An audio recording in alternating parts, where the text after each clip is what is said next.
9 মাইলৰ কেঁচাৰ উদ্যোগৰ পৰা 18 ডিচেম্বৰত অপহৃত হোৱা প্ৰকাশ চেত্ৰীৰ সন্ধান আজিও উলিয়াবলৈ ব্যৰ্থ অসম আৰক্ষী আৰু সেনাই। মই এতিয়া উপস্থিত আছো প্ৰকাশ চেত্ৰী ফুলবাৰীস্থিত বাসগৃহত আচলতে দল সংগঠনৰ বিষয়ববীয়াসকল আহিছে, তেওঁলোকে খবৰ ল'বলৈ আহিছে আৰু যিহেতু যিগৰাকী স্বত্বাধিকাৰীৰ আচলতে উদ্যোগত এই কাণ্ড সংঘটিত হৈছিল কৃষ্ণ চেত্ৰী আমাৰ সৈতে আছে। আমি তেওঁৰ পৰা জানিব বিচাৰিম কিবা আপোনাৰ ভতিজাক অপহৰণ কৰি লৈ গৈছে, আপোনাকো লৈ গৈছিলে, কিন্তু আপুনি সৌভাগ্যবশতঃ ৰক্ষা পৰিল।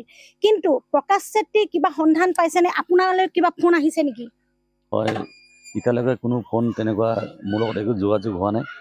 আজি পৰ্যন্ত গম নাপাওঁ যে কোনে হেৰি কৰি নিছে বা কি ফোন চোন তেনেকুৱা একো যোগাযোগ হোৱা নাই, অহা নাই। আলফা সৈন্যৰ দলে অপহৰণ বা আগতে পূৰ্বতে আপোনাৰ থ্ৰেটনিং আহিছিলে বুলি আমি শুনিছোঁ, কিবা তেনেকুৱা কিবা আপোনাৰ আছিলে নেকি আগতে? হয়, 2018 চনত আমি তেতিয়া ৱাৰাত আমি কোৱাৰী এটা লৈছিলোঁ, তাত 9জন আমি তাত পাৰ্টনাৰশ্বিপ আছিলে গোটেই কেঁচাৰ পাতি। তেতিয়া তাত প্ৰথম ওলাই কিনি তাত কাম নকৰিবি, ইয়াত কাম বন্ধ কৰিবি বুলি তেনেকুৱা প্ৰথম পাইছিলে। এতিয়া আপোনালৈ কোনো ধৰণৰ ফোন একো অহা নাই? হয়, এতিয়া আজি 5 দিন উকলিলে, আজিলৈকে এনেকুৱা একো সূত্ৰ আৰু কোনো ফোন একো অহা নাই মোৰ লগত।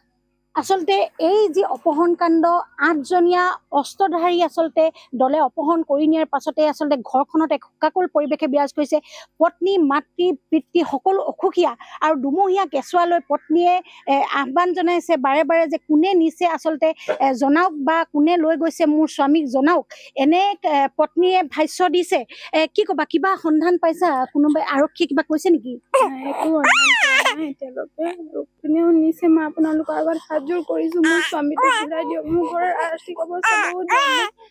মোৰ আইতা, মোৰ মা চুগাৰৰ পেচেণ্ট, তেখেতৰ দৰৱ পাতিও শেষ হ'ব লৈছে। এতিয়া মোক বহুত আপোনালোকে মোৰ হাজবেণ্ডো নিছে, মোক কিমান টেনশ্যন হৈছে, ক'ৰ পৰা ওলাম, ক'ত যাম, কি কৰিম বুলি। যদি আপোনালোকে একেদিন ভিতৰতে মোৰ স্বামীটো ঘূৰাই নিদিয়ে তেনেহ'লে মই ৰাস্তাত খুজিবলগীয়া হ'ব।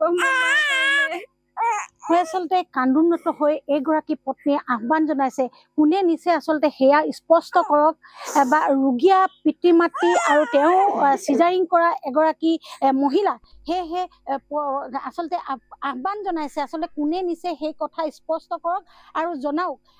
মোৰ সৈতে আচলতে এই যি ঘৰখনত আজি উপস্থিত আছে সদৌ অসম গোৰ্খা ছাত্ৰ সন্থাৰ বিষয়ববীয়া উপস্থিত আছে আৰু তেওঁলোকে কিছু আচলতে অসম চৰকাৰক দাবী লৈ তেওঁলোকে এই ঘৰখনত আজি উপস্থিত হৈছে আৰু তেওঁলোকৰ পৰা আমি জানিব বিচাৰিম কেনেধৰণৰ আচলতে তেওঁলোকে আন্দোলন গঢ়ি তোলাৰ এক ভাবুকি প্ৰদান কৰিছে, কি ধৰণে আন্দোলন গঢ়ি তুলিব, তেওঁলোকে কি ক'ব।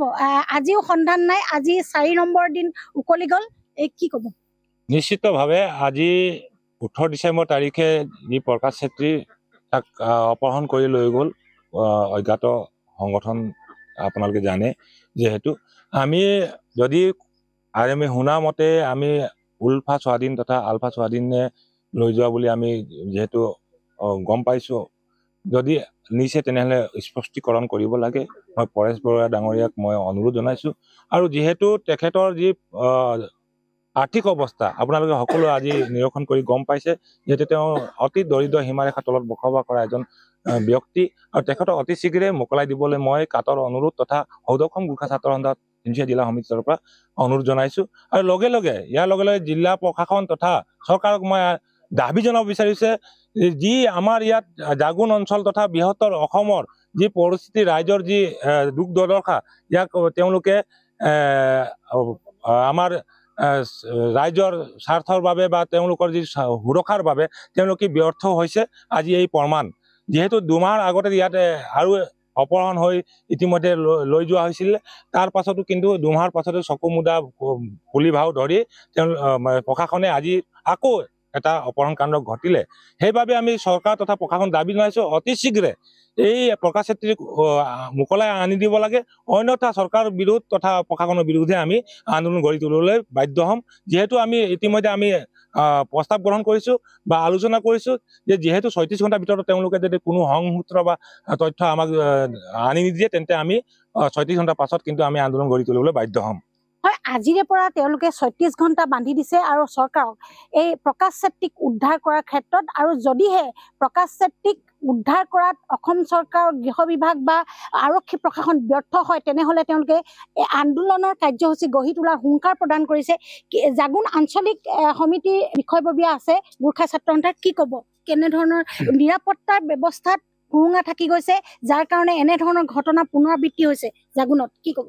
হয়, যোৱা ইংৰাজী 18/12/2024 তাৰিখে আমাৰ ভাইটি জাগুন ফুলবাৰী নিবাসী প্ৰকাশ চেত্ৰীৰ ভাইটি কৰ্মসূত্ৰে 9 মেলত এটা কেঁচাৰ মিলত কৰ্মসূত্ৰে গৈছিল আৰু তাতে আমাৰ ভাইটি কিডনেপ হৈছে। আৰু আমি যদি আলফা স্বাধীনে নিছে, আমি আলফা স্বাধীনক পৰেশ বৰুৱা ডাঙৰীয়াক আমি কাটৰ অনুৰোধ জনাইছোঁ, আপোনালোকে বিনা স্বাৰ্থে আমাৰ ভাইটিক মোকলাই দিব লাগে।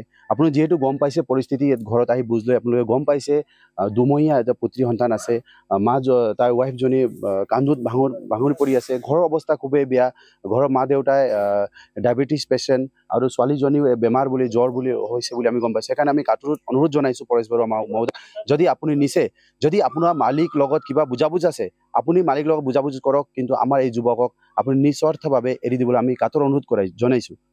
হয়, আচলতে কৃষ্ণ চেত্ৰীৰ লগত যদিহে আলফা স্বাধীনৰ কিবা যোগাযোগ আছে বা কিবা যদি লেনদেন আছে সেয়া কৃষ্ণ চেত্ৰীৰ সৈতে যাতে মোকামিলা হয় সেয়া বিচাৰিছে আৰু প্ৰকাশ চেত্ৰীক যাতে বিনা চৰ্তে আচলতে মুকলি কৰি দিয়ে সেয়াই সকলোৱে আহ্বান জনাইছে।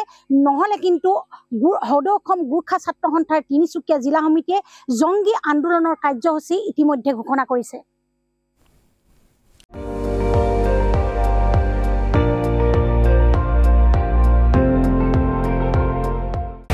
আপুনি চাই আছে ND24, সৰ্বশ্ৰেষ্ঠ নহয় সৰ্বোত্তমৰ দৌৰ।